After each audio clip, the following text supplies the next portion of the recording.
Suppose 2 minus p, 2 minus alpha and alpha are the coefficients of four consecutive term in the expansion of 1 plus x raised to n. तो जब आप इसका general term लिखेंगे तो ये आपका N C R X raise to R हो जाएगा। तो इसमें जो कॉफिशिएंट है वो एन सी आर है इस जनरल टर्म का। तो अगर आपको फोर कॉन्सेक्यूटिव टर्म लेने हैं तो उनके कॉफिशिएंट आप N C R plus one, N C R plus two और N C R plus three ले लीजिए। और हमें पता होता है कि एनसीआर तब डिफाइंड होता है जब आर की value less than equal to N and greater than equal to zero होती है। बाकी आप यहाँ पे भी सिमिलर कंडीशन लगा सकते हैं। अभी आप देखेंगे कि ये जो फर्स्ट टू कॉफिशिएंट्स है ना, two minus P and P, इनका समेशन आपका टू है। तो आप इन दोनों को ऐड करेंगे तो भी ये टू होना चाहिए, N C R plus one. और ये बाइनोमियल कोएफिशिएंट्स की बेसिक प्रॉपर्टी होती है कि when you add NCR and NCR plus one, जिसमें आपके सुपरस्क्रिप्ट सेम हो और सबस्क्रिप्ट कॉन्सिक्यूटिव हो, तो ये सुपरस्क्रिप्ट वन इंक्रीज हो जाता है और इन दोनों में जो बड़ा होता है वो आपका सबस्क्रिप्ट हो जाता है। तो यहां से आपके पास क्या हो गई, N plus one C R plus one की वैल्यू आपके पास टू हो गई। सिमिलरली जब आप थर्ड और फोर्थ कॉफिशिएंट को देखेंगे तो उनका भी समेशन आपका टू ही है, टू माइनस अल्फा और अल्फा का समेशन आपका टू है। तो थर्ड और फोर्थ क्या है आपके पास, N C R plus two plus N C R plus three. तो सेम प्रॉपर्टी से आप इसको क्या लिख सकते हैं, N plus one C R plus three. तो यहां से इसकी वैल्यू भी टू हो गई, तो दीज टू आर इक्वल।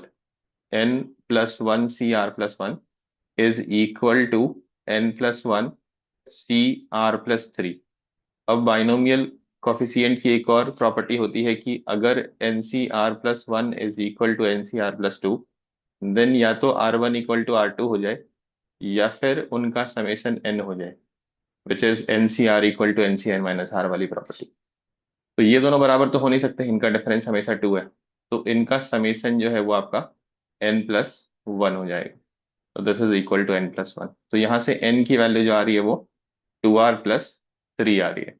अब आप इन दोनों में से किसी एक में रख दीजिए। लेट से फर्स्ट में ही रख दिया आपने एन की वैल्यू, तो ये आपका हो जाएगा N plus one two R plus four C R plus one is equal to two. तो ये जो रिलेशन है पूरी तरह से आर पे डिपेंड कर रहा है, इसमें कोई और अननोन नहीं है।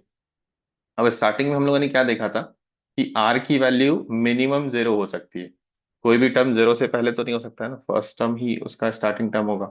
तो जीरो से आप स्टार्ट कर सकते हैं आर की वैल्यू। जैसे आप आर की वैल्यू जीरो रखेंगे यहाँ पे, तो ये आपका क्या हो जाएगा, फोर सी वन। क्या ये टू के बराबर हो सकता है? नहीं, फोर सी वन तो आपका फोर होता है। सिमिलरली फिर आप आर की वैल्यू वन रखेंगे इस एक्सप्रेशन में, तो ये आपका हो जाएगा सिक्स सी टू, जो कि फिफ्टीन हो गया, वैल्यू इंक्रीज कर रही है।